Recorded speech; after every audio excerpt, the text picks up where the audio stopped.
Welcome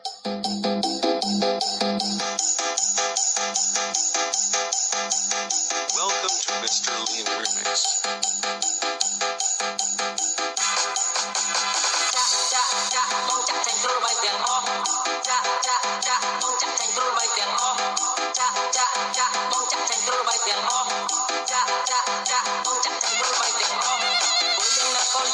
Trong bó sai có một bàn bước bóng tới lúc ran chạy tranh thục nơi bay tiền họ chắc răng tha đi xây lần chắc mình khó tại bờ sân sân trong chắc không mình được sắp lời đôi khi bóng quên chắc bao con tranh chân họ chắc sai sai có họ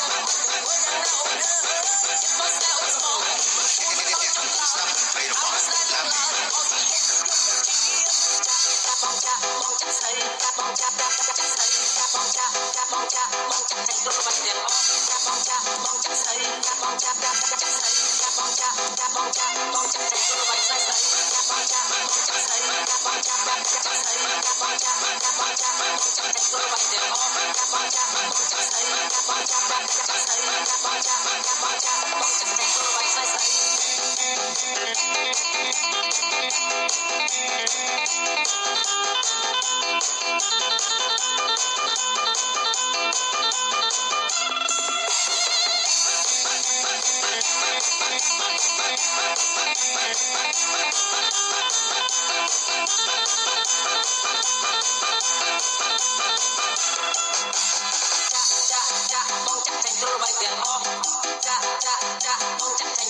trong bó sai có một bàn bước bóng tới lúc ran chạy tranh thục nơi bay tiền họ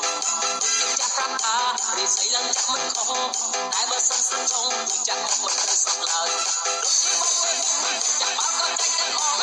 chắc sai sai có họ quên đang nào nữa chắc có sẽ ổn sầu